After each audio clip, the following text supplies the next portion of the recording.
woman. Good. May, we're thank going you. to talk about May Friend Bennett. The woman. That's true. It's all yours, Louise. Well, thank you. And I'm very happy and highly honored to see all you beautiful people here tonight with the World Series going on, the deciding game, and I feel highly honored. The funny thing, the only time I ever spoke over WKIP years ago, I did it in competition with the World Series game. Everything turned out fine, so I think it will today. May Friend Bennett will be thought about a lot because I understand that the Bennett complex is about sold. I hope it is. And I thought it would be very nice to think about this beautiful, wonderful woman who really was the heart of Millbrook at one time. She was born in July 1863 at Gloucester, Massachusetts. And it was a beautiful place, and as a child, she played on the beaches and swam in the ocean, and she grew up with a great love for the outdoors. She didn't go to school till she was 7 years old, and then she went to Miss Parsons' private school in Gloucester, Massachusetts, and she continued in that school until she finished high school. And then she went to Framingham Normal at Framingham, Massachusetts. And the principal of the school there at that time was Miss Ellen Hyde. And she was a remarkable person. And she influenced Miss Bennett so strongly that she never forgot her all her life. And she decided, Miss Bennett did, that she would like to be a teacher. So when she graduated from Framingham Normal, she went out to Amesbury, Massachusetts, in a little country school. And right there, she got one of the inspirations for improving education. She was the first one on record to teach with the object lesson. She wanted to buy a breadboard in a store, but they were all out. So she was living with the Slocum family there while she was teaching, and Mrs. Slocum made her a breadboard, probably about 2 feet square, about that size, and she took some damp sand and had the children make maps of Africa and United States and anything that they would come into their head. And that's the first record of the object lesson, which is used today quite a lot in education. Well, after she'd been there a while, she accepted a position in the New Jersey schools, public schools, and she was very touched by the troubles of the young, poor children in learning, and she was just about ready to stay there the rest of her life when 2 friends of hers, Mrs. Carol Dunham and Mrs. George Cooksey. Isn't that a nice name? Makes you think of cookies. And she accepted their invitation to start a school for the children of the wealthier class. She felt that these children were not getting the proper instruction to make them leaders in the life that they would come later on. So she went to Irvington on the Hudson to start a little school for boys and girls. And it went along very well. In fact, it grew. And finally, it got to be 19 boys and 30 girls.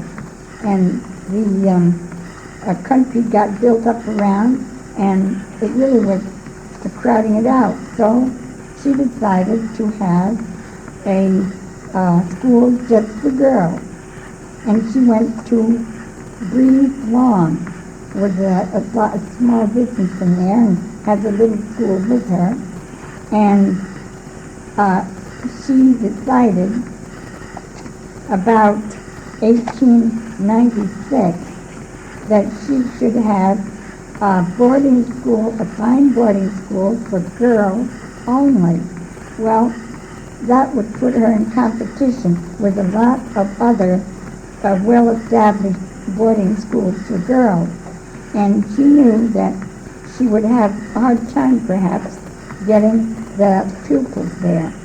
So she decided she would have to visit around with parents in the West who made inquiries about the school, and they would ask, because it was new, they would ask her how many pupils she had.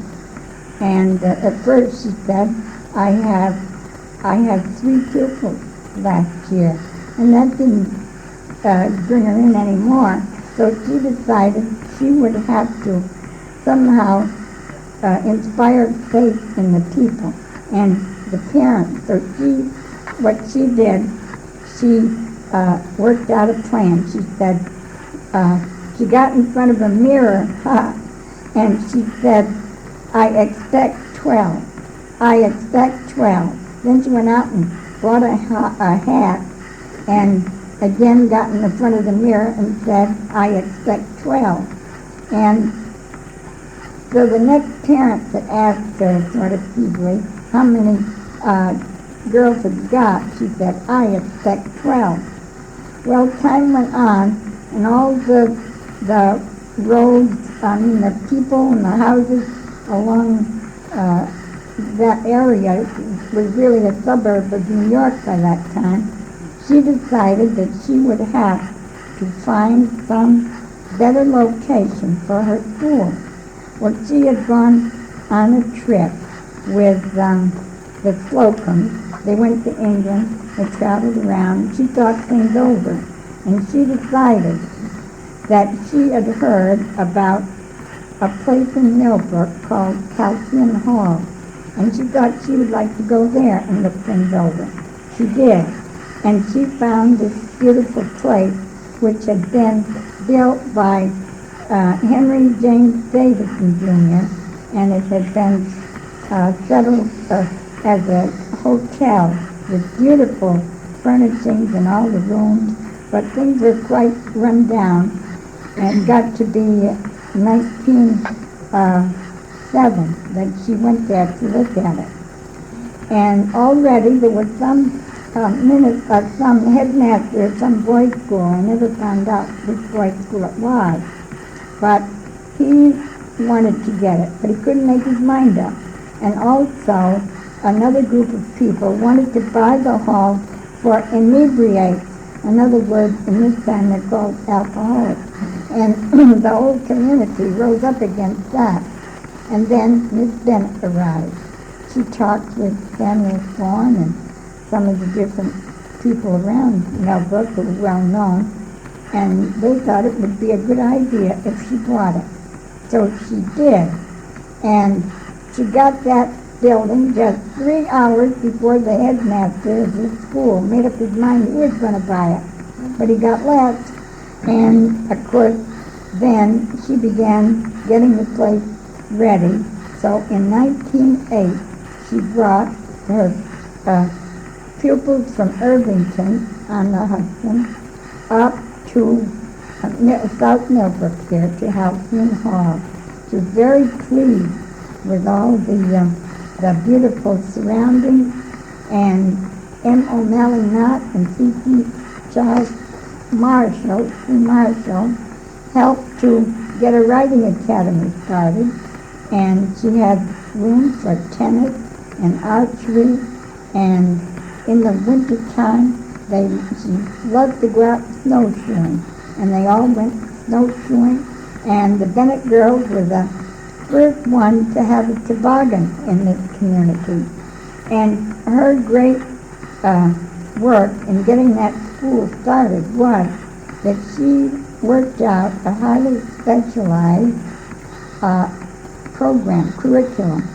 The girls were supposed in those days to be very good at embroidering and sewing and painting and music and dancing, all social affairs like that. And with the outdoor sports, horseback riding, but she felt that she must even do more than that. She must grow on with the years. But she was the first one that I have found any record of that had this specialized way of teaching. The pupils could go right on as fast as they were able, and the slower ones didn't hold them back. They were given special education. And today they do this in the Christian schools, but I don't think they do it in the public schools. But it was a great thing in those days, and that was the second great innovation that she made in the process of education. And time went on, and one day in March 1910, I believe, she decided that she would send the senior class in their last semester abroad to Italy to study the language there and see all the beautiful works of art and all the museums there, and give the girls a beautiful chance to learn the culture of the place and the history and the language. And that was the first time on record that I have found that she was able to do something no other educator had thought of. And now today, my goodness, they have exchange students all over the world. But it was this highly selected and very well-specialized curriculum that brought students from all over, and all over the United States and England even. And so time went on, and she decided that she would like to have more drama. And she met in 1911, she met Charles Rand Kennedy, a marvelous playwright and actor, and his wife, Winnie Matheson. And she invited them to come to Bennett. And they came for a lecture and to see how the place was. And they kept in contact with her. Whenever they went on tour, they would all come back. And in 1919, they came and they stayed. And they had these Greek plays. No one else had put on these Greek plays before. And the girls put them on, and they improved in all their art and the music. She increased the musical education, and especially in the drama. By the way, Betty Davis, the famous actress, went to Bennett. And, you know, she probably saw in Bright Mama not too long ago. And other girls in these social circles did very well, and they were very happy, and they had nice time there. She wouldn't let them have these midnight thieves that were very popular in those days.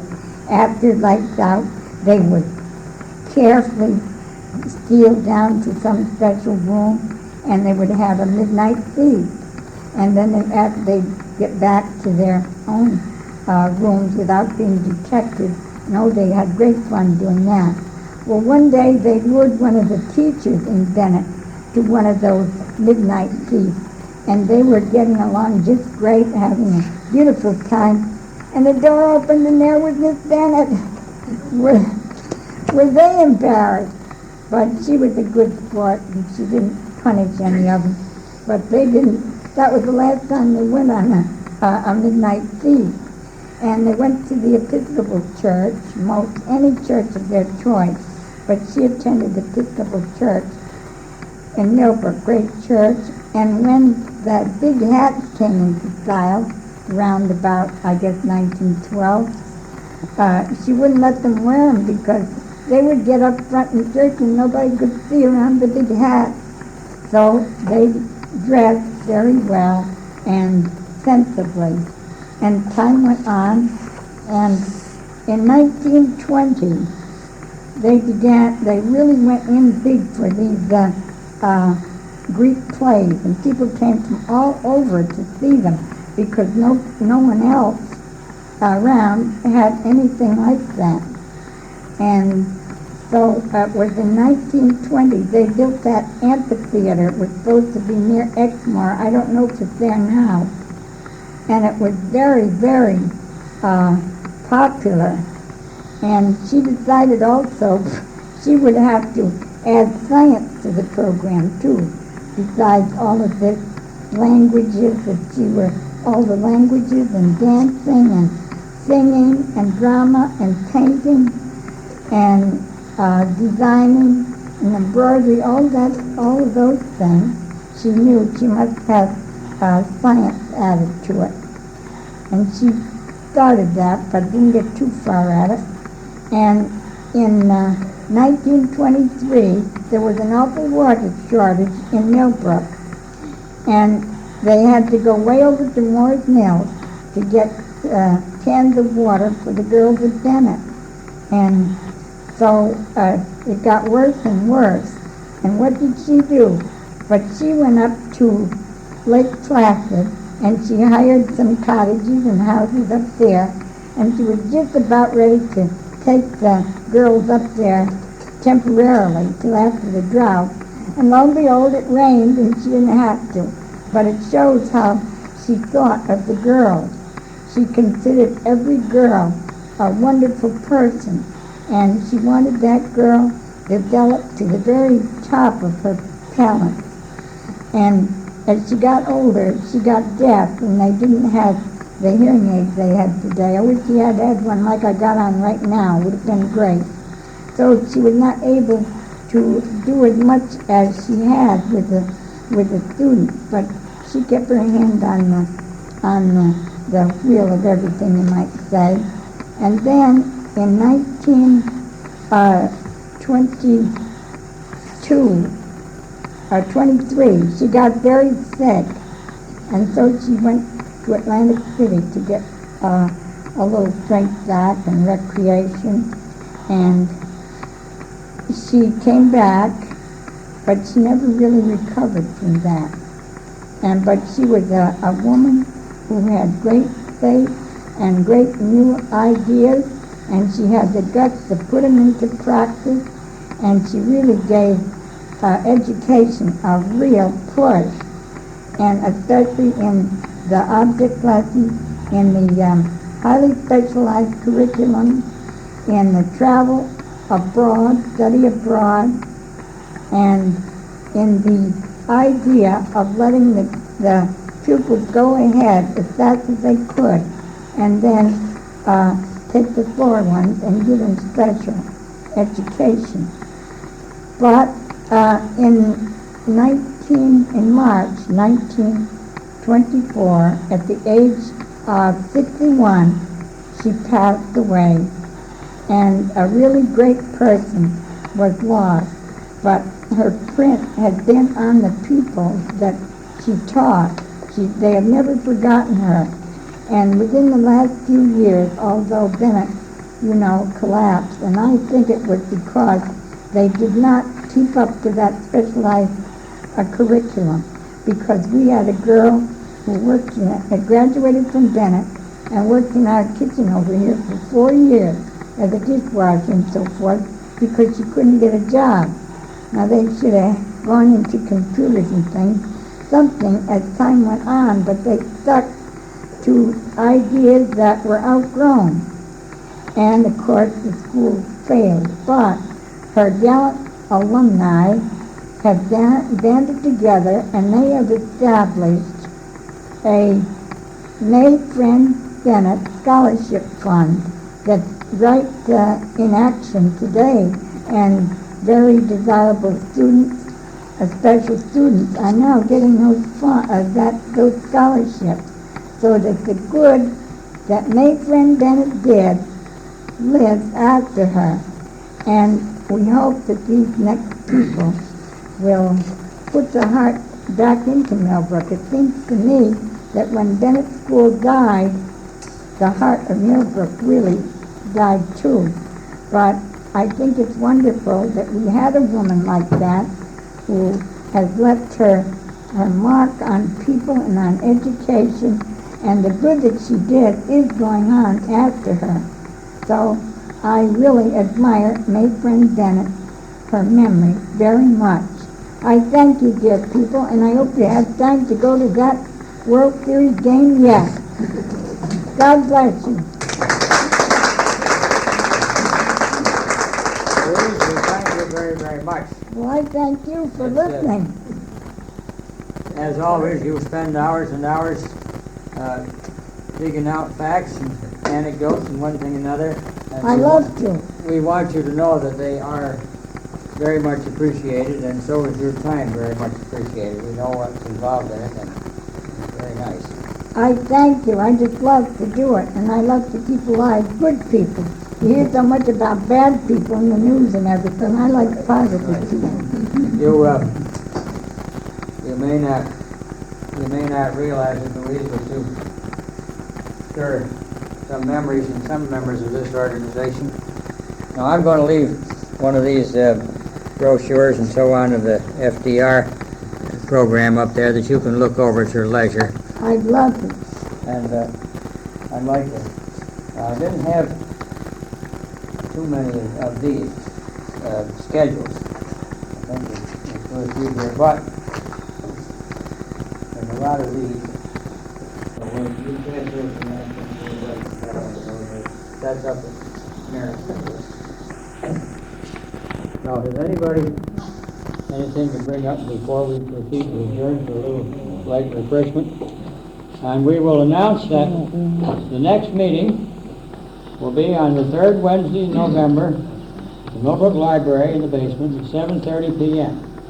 Hallelujah. And we hope that we can transact any necessary business in an expeditious manner.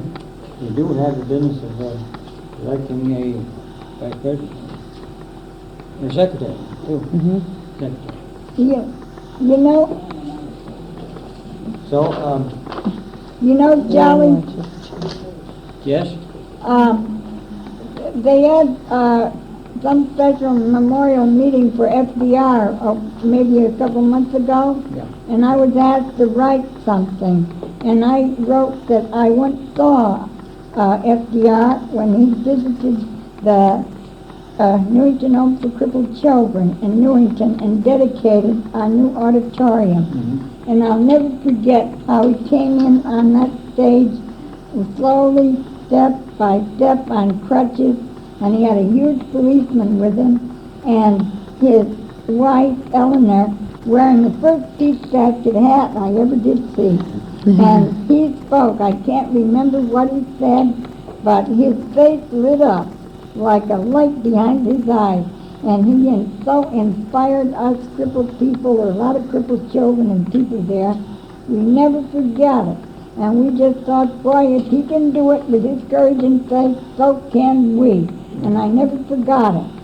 And also I said that when he originated Social Security in 1937, I believe that he did pass the one best law for the working people in my lifetime. Helped all the working people right up to this time.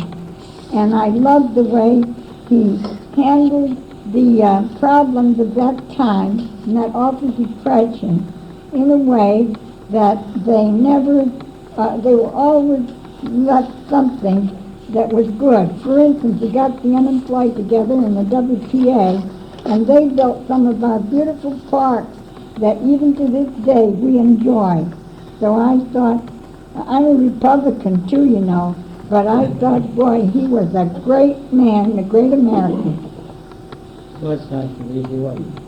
It's, I usually remember back then, I was thinking about the Bennett School. We used to, you know, one of the things that I think is bad about it having closed, not only from its own standpoint and from the students and the faculty and one thing and another, but the community lost a great deal of cultural opportunity. We used to be welcome down there to all their programs and everything like that, and it was wonderful to have things of such outstanding quality right in our own backyard, and be welcome to go to it. And I can remember going down there to a lot of things. And they had, when you talked about Charles Rand Kennedy and Edith Wynne Matheson, they were extremely proficient in what they were doing with these. They built that little Greek theater up there, and they had it was built just like you see the Roman Colosseum, all concrete and stone and sunk in the ground out there, and people sitting around on the stone and getting uneasy because it would take about 3 hours sometimes for one of these Greek plays. But they did them absolutely authentically. And some of us who didn't always appreciate the subtleties of Greek drama, maybe sometimes things didn't work just exactly right on the stage, and we had an awful time refraining from bursting out in laughter. I can remember that very distinctly. Yeah. And I went down there one time to Parkaway with a friend of mine, and he was impossible. He was full of fun and liked to have a good time. And it was one where it was a ballet or some kind anyway. They were all barefooted. Every time they slapped their feet down on the floor, he'd snort. Right. So, but those are just little incidentals, but, but it was nice. It was nice to be able to go. They did do some wonderful things, and they had musicians come and pianists particularly, and all this thing, and it's a very sad situation. And I haven't had a chance to read the article yet, but it's in the roundtable, I guess, this week that some man is just about ready to buy it and do something with it, for which I'm glad, because it's a shame to have it sitting there empty. I'm not going to go on about that any further. Louise did the Bennett thing. Well, you know what? You did Miss Bennett very beautifully, Louise. And, Thank you. And I can remember her, and a lot of us can, and all these things that you talk about. And the strange thing is that we who can remember her, that situation isn't going to prevail too much longer, so it's good to have it down somewhere about her. Now, if there isn't anything further, yes, Anne? I would like to propose that we have a standing acknowledgement of your splendid presidency, your inspiration and your patience, and you're absolutely with it. Amen to that. Amen to that.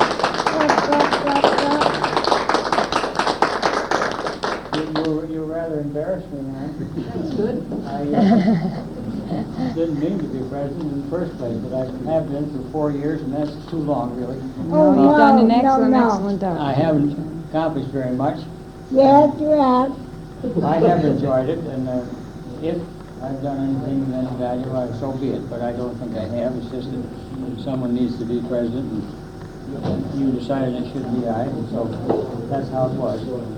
But I do thank you very much for your expression of gratitude, and I sincerely hope that you will give your confidence and support to your new president. I'm sure he will be great, and I know that he's very competent, and he likes the society, and he likes what we're doing, and I'm very happy that you have nominated him. So without further ado, if there's no objection, we'll adjourn for a little refreshment. Thanks to Fran. Thank you, thank you. And we thank you, Louise. Why, thank you. And you know, Charlie, that point you brought up about we had a lot of opportunities to go to Bennett. People didn't do it. You know, they're doing the same. They're missing opportunities going to the Arboretum. Sure. They have so many things going on there they don't pay any attention to. Sure, too close to home. But it's a shame. What are you going to do? Too close to home. Well, maybe with the prices so high, maybe they'll take a chance on it.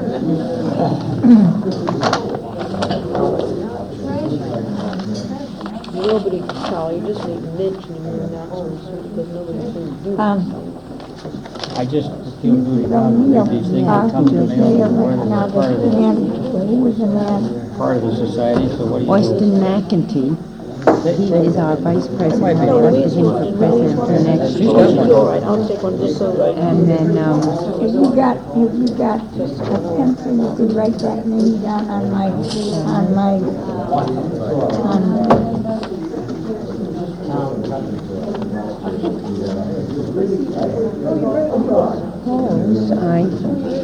here's this, pamphlet here that Charlie gave you.